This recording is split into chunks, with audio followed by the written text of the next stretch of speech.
interesting. So to continue this discussion, we're joined now by Jason Green-Lowe. He's the legislative director for the Center for AI Policy, which advocates for Congress to pass guardrails on advanced general purpose AI. Welcome to Morning Rush.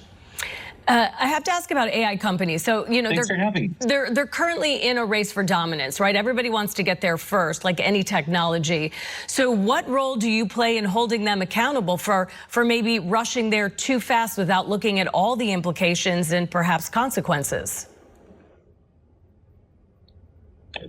We're working with congressional offices to help them understand that both the computer science experts and the American people believe by strong margins that guardrails are needed, right? So there's lots of good policy ideas on the table. We just need to turn them into laws. During the TV special, Oprah pressed OpenAI founder Sam Altman about regulations and safety testing. And Altman said that safety tests should be carried out by the government. Do you think the government should bear all of that responsibility? Should these companies also take a part of it? Are they working together now? They sometimes work together, and then sometimes some of these companies break their voluntary commitments. I think it's fine and responsible for companies to do their own testing, but then a third party needs to sign off on that testing and confirm that it was meaningful and accurate. Do you feel that the government should shoulder that burden? It may need to start because we don't yet have a reputable industry association of third-party testers. Eventually, that may be something the private market can handle, but the government may need to kickstart it.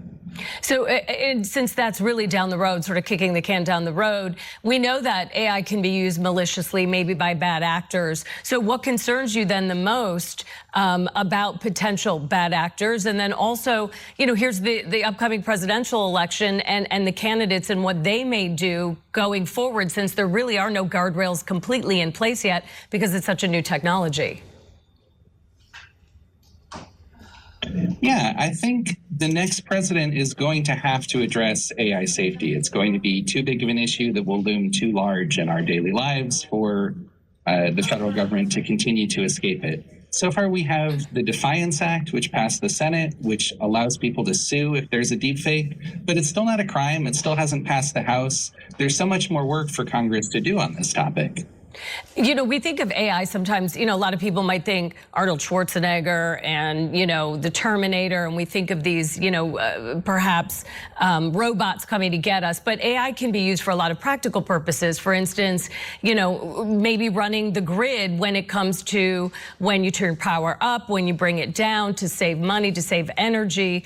But what happens, you know, for instance, even climate change can affect it. If you have maybe a longer summer than normal and you have higher temperatures, but the grid doesn't understand that, the AI, I'm sorry, doesn't understand that and pulls the grid back, and maybe it turns the air conditioning, you know, down so that it's not as accessible. You've got a lot of people who then are facing perhaps unbearable heat, things like that, practical uses. How do we make sure that something like that doesn't happen? Not just bad actors, but just normal use for AI, which could help us, potentially could hurt us.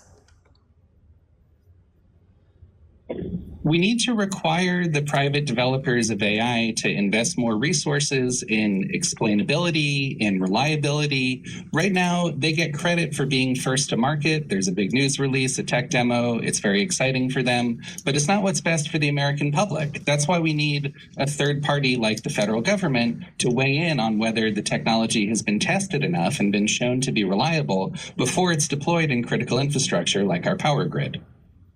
All right. Legislative Director at the Center for AI Policy, Jason Green-Lowe, thank you for your insight this morning. I know that's a long road ahead, and we appreciate you weighing in. Thanks for having me.